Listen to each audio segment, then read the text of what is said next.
নবম দশম শ্রেণীর অনুশীলনী 1-এর অর্থাৎ সাধারণ গণিতের যে 10 নাম্বার আছে 10 নম্বরে আমরা দেখব হচ্ছে খ নাম্বারটা 10-এর খ নাম্বারটা। ঠিক আছে, 10-এর খ বলছে 0.35 ভাগ 1.7 এটা ভাগ করতে হবে। তো ভাগটা কিভাবে করছে আমরা দেখি। ঠিক আছে, তো এখানে যেটি করছে এখানে 5 এর মাত্র একটার উপর পৌনঃপুনিক আছে, এইজন্য এখানে কত 9 দিচ্ছে, আর এখানে 3 পর পৌনঃপুনিক নাই এইজন্য 0 দিচ্ছে এখানে। ঠিক আছে, যেটার উপর পৌনঃপুনিক থাকবে না এটার জন্য 0, আর যেটার উপর থাকবে এটার জন্য 9।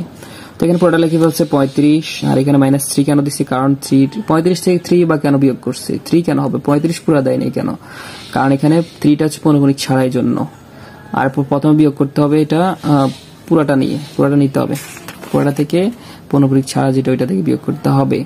তারপর এখানে কি করছে?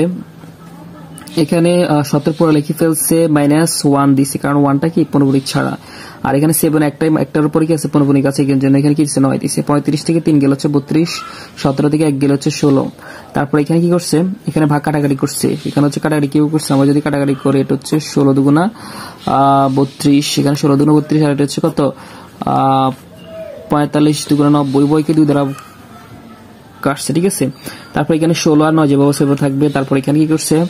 এইখানে 16 আর 45, উপরে 16 নিচে 45, আর এটা হচ্ছে আগের মতোই। ঠিক আছে, তারপর এখানে 16 আর হচ্ছে 16 এখানে কি করছে? ভাগ চিহ্ন থেকে গুণ চিহ্ন নিচে। ঠিক আছে, তো অর্থাৎ চিহ্ন পরিবর্তন করছে। চিহ্ন পরিবর্তন যখন এই চিহ্ন পরিবর্তন হবে, ভাগ থেকে গুণ হবে, তখন পাশ দিয়ে থাকা ভগ্নাংশটা কি পাল্টে যাবে, কি উল্টে যাবে। ঠিক আছে, পরিবর্তন হবে।